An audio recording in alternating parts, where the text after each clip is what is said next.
just attended the Planting for the Future sort of session, and my biggest takeaway from that was that, to plant a church that's healthy, we need to start evolving the way we look at how our cores, as well as our integrated mission, and how those two things integrate together, and how they would work together in a way where we really plant a church that is for the future, for the people that is coming, the new generation, really looking at new trends and making sure that they are really being served, and we are really putting our emphasis on those things.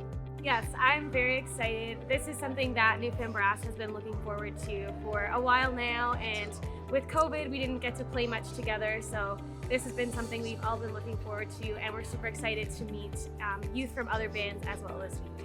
Being part of New Fan Brass is really good. We're all tight friends. We meet every second week. It's like a second family. Lots of fellowship, playing music. We all enjoy it. Definitely looking forward most to playing at the at Massey Hall. Yeah. Definitely going to be a highlight of the week. My name is Paul Brown, and I attended the Jesus-centered workshop by Dr. Steve Brown. The big takeaway was how to lead. Not so much in the fundamentals, but in what motivates us and what drives us in leadership. And that's the idea that we are servants of Christ first and leaders second. And so as we lead with the heart of Christ, we lead in the footsteps of Christ, and we lead others to Christ.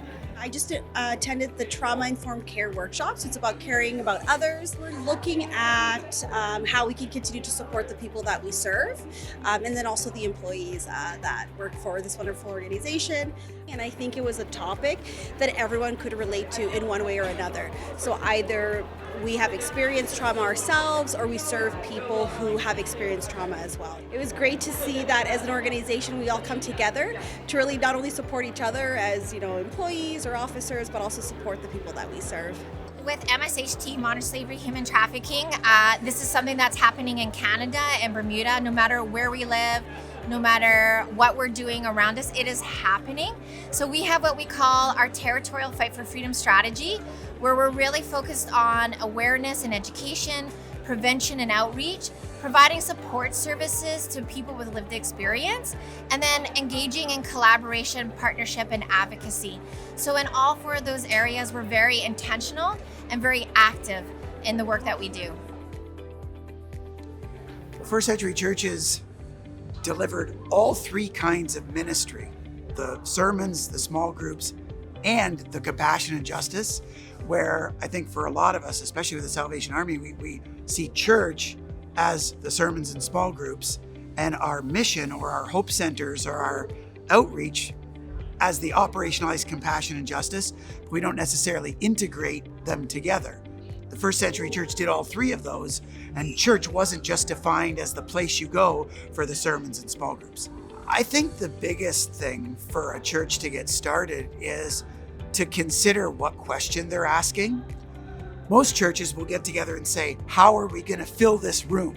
How are we going to get people to come here or to attend, right? Because faith is synonymous with church going.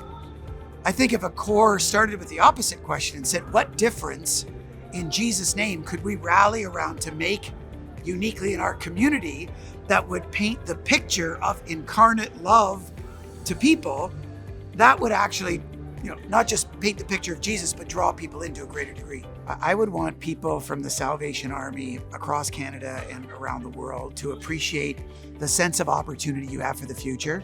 That I believe that the Salvation Army, with all of your operationalized outreach and all of the sophistication and infrastructure of your compassion and justice, you are uniquely poised among all churches and all denominations across Canada to be the kind of medium that is the message of Jesus for our future.